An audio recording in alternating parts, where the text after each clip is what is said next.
Ya, kita sekarang menuju kandang galo-galo dan kandang kerbau ya. Tapi kita lihat galo-galo dulu. Nah, galo-galo itu adalah madu ya.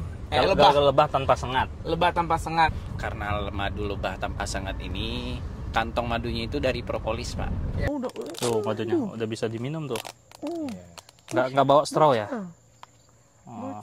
Inilah pentingnya researcher dan ilmu agama sebagai sumber dari sumber segala ilmu.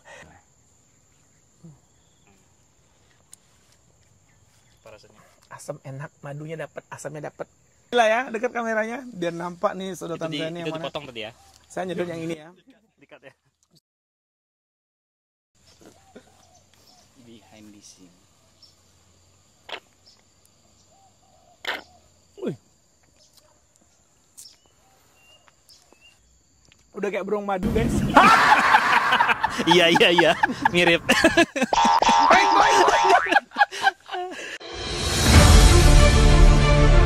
Apa kata mereka? Apa kata mereka? Apa kata mereka? Dan apa kata mereka? Saya ingin memberikan yang terbaik untuk orang tua saya. Jauh-jauh kuliah, terus magang juga. Pengen membuktikan bahwasanya saya tidak tua. Gimana nih kalau seandainya guru bahasa Inggrisnya IELTS-nya 4,5? Jadi berkhianat bangsa. Cepat kaya datang ke tem.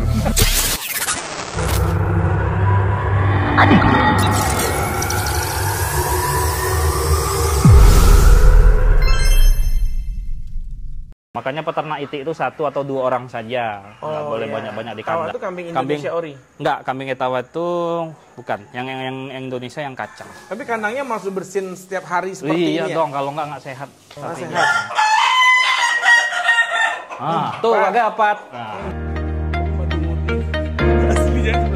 Tapi kalau Yandri belum bisa bawa madu asli. Ya, kita sekarang menuju kandang galo-galo dan kandang kerbau ya. Tapi kita lihat galo-galo dulu. Nah, galo-galo itu adalah madu ya. Lebah tanpa sengat. Lebah tanpa sengat. Berarti dia aman lah ya. Aman. Ya. Lebah itu penghasil madu. Nah, jadi jangan bawa madu asli. Rumah marah nanti istri. Iya. Bawa madu murni. Nah, ini galo-galo ini apa sih? Kan lebah itu madu tuh banyak khasiatnya ya. Iya. Nah, kalau galo-galo ini dalam pandangan seorang researcher seperti apa? Saya kurang kompeten nih menjawabnya. Gimana?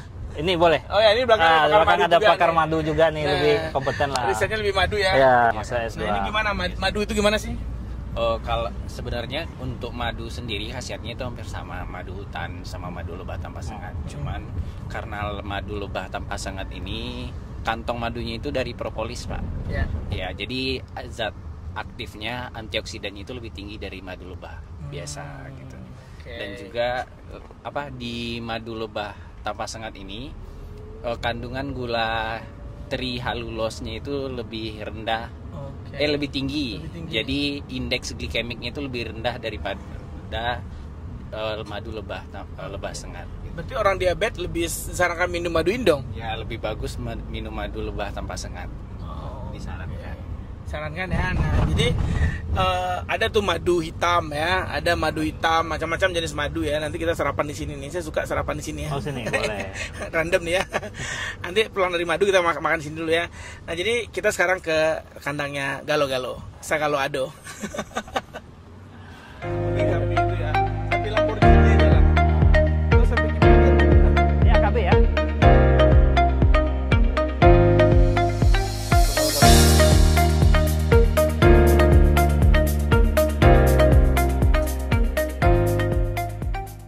Sampai di kandang galo-galo ya. Oke. Wah, ini galo. Ini Pintu masuknya. Ini dibuat dari apa ini? Itu mereka yang buat. Oh, mereka yang buat. Ya. Nih. Guys, ini madu galo-galo, ini mereka yang buat ternyata. Saya pikir ini dibikin sama manusia, tapi ini adalah ini nggak nyengat ya? Enggak. Ini nggak nyengat. Oh, boleh di zoomin lagi? Dari sini. Ini asalnya dari Getah tanaman. Jadi dikunyah pakai mulutnya.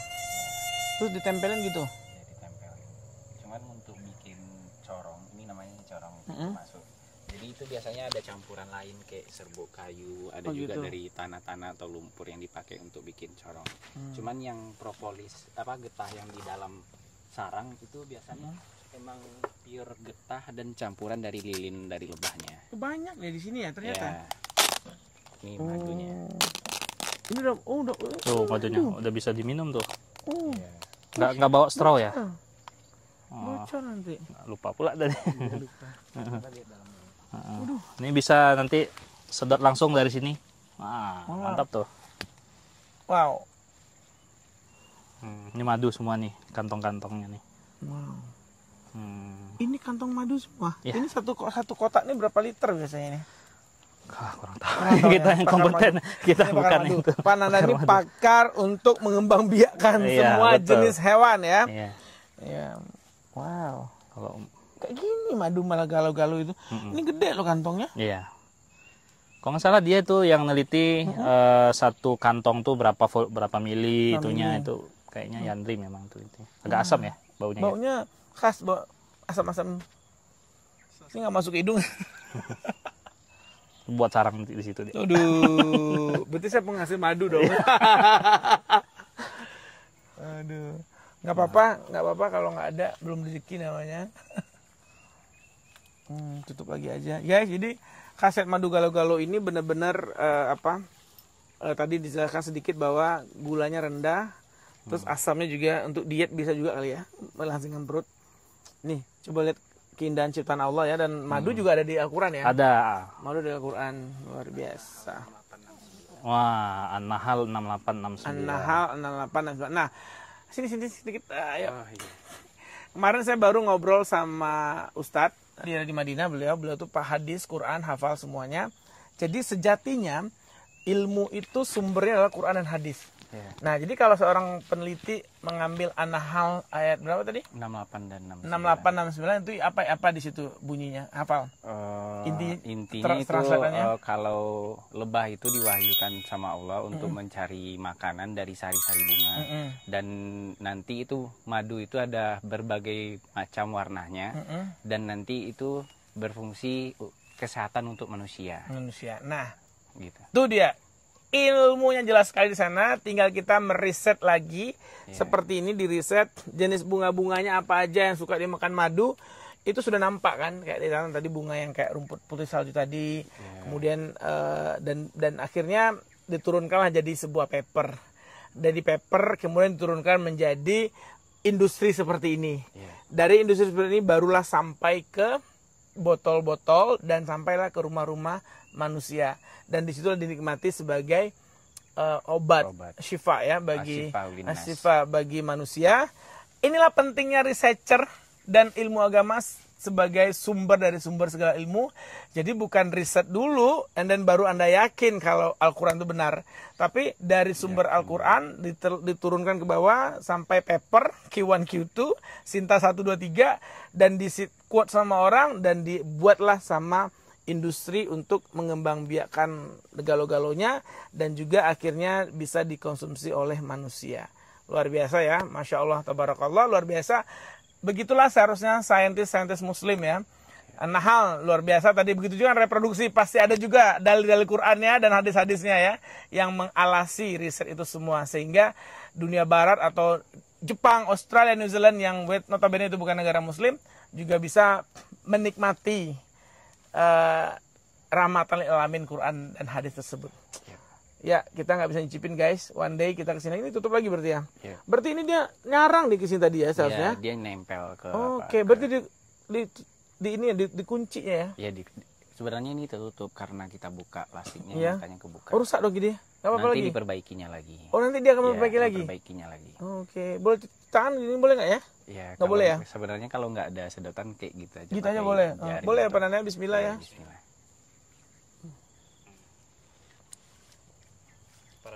Asam enak, madunya dapat, asamnya dapat.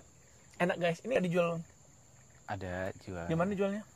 Cuman gerainya kami sebenarnya Sabtu Minggu tuh jualan di Simpang Fakultas yang dekat Patung Sapi. Nah, Sabtu Minggu bagi Bapak Ibu semua yang mau nikmati madu galau-galau ini ya. Sabtu Minggu di dekat Patung Sapi. Ya, itu sebotol harganya berapa? Oh, seperempat kilo 120-an. Seperempat kilo 120-an ribu rupiah. Itu the best deh Bu, pokoknya. Ini juga membantu bagaimana mahasiswa kita, bagaimana UMKM juga akan bertumbuh. Itulah kolaborasi antara researcher, akademisi, policy, public policy maksudnya ya, dan juga para pemangku kebijakan bersama-sama ayo membangun Indonesia satu dari madu ini. Luar biasa. Itu lagi, saya cobain ya. Saya kasih apa namanya? Biar ngiler ya. Biar ngiler ya. Bismillah ya.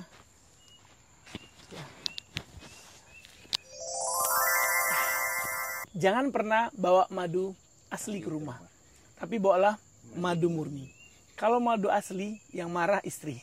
Kalau madu murni, yang marah galau-galau guys. Joknya Pananda. Sekali lagi, satu lagi ya. Bunga desa. Bunga desa. Nah, kalau bawa madu murni istri senang. Kalau bawa madu asli istri marah. Bismillah ya, dekat kameranya biar nampak nih sedotan saya ini yang itu mana. dipotong tadi ya. Saya nyedot yang ini ya. Dikat ya. Behind the scene.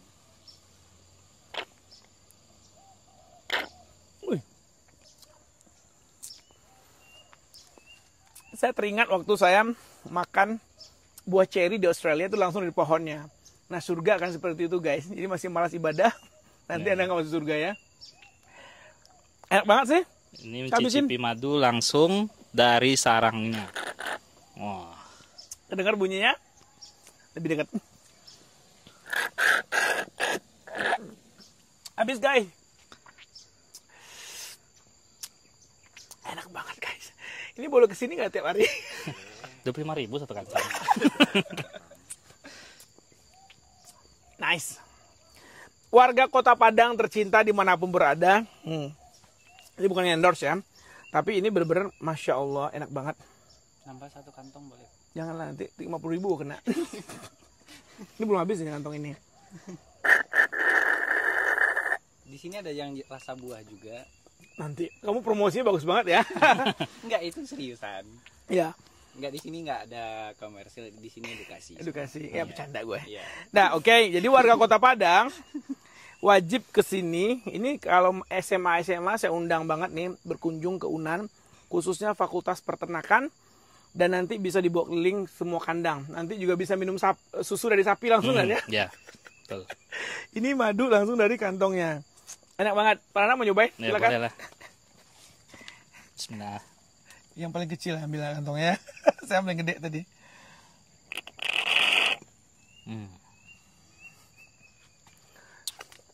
Delicioso. Iya. Di bawah itu, ini kan satu kantong cuman sekitar 12 sampai 15 mili.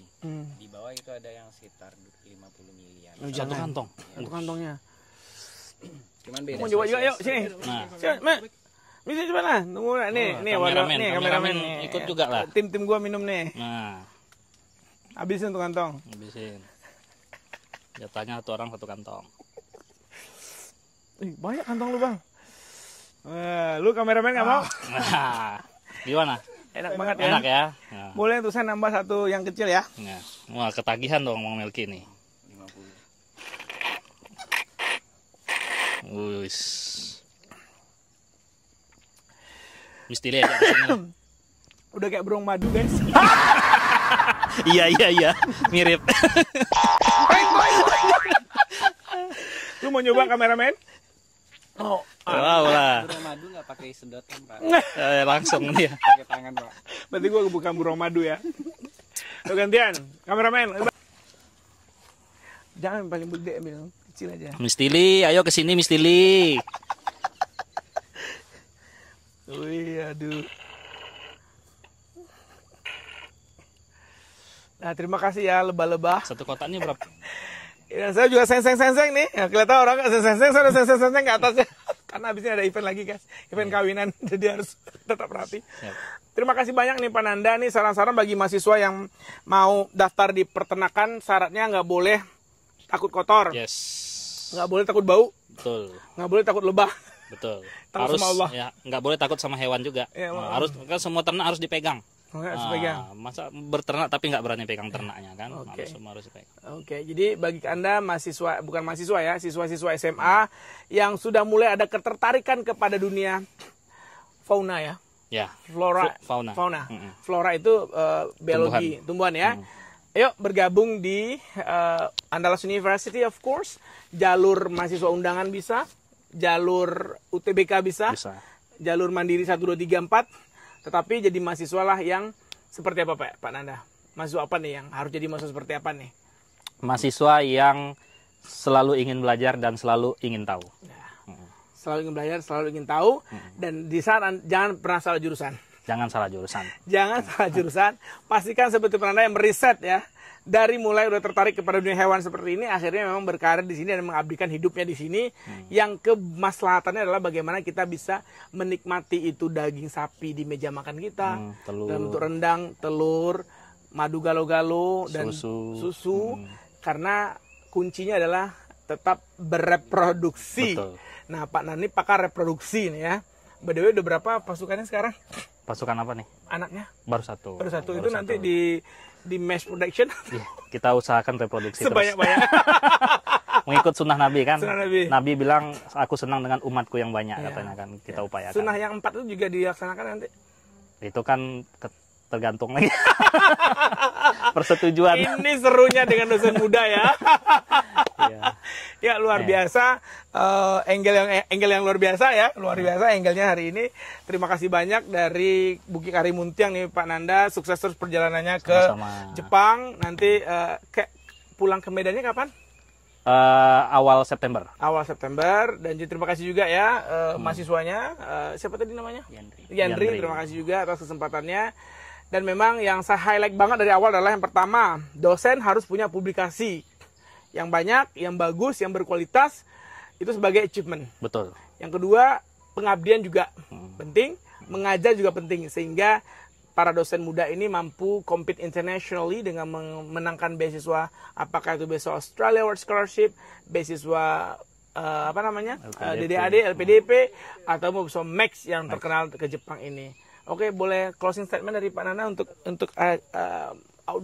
audiens di luar sana, boleh? Ya.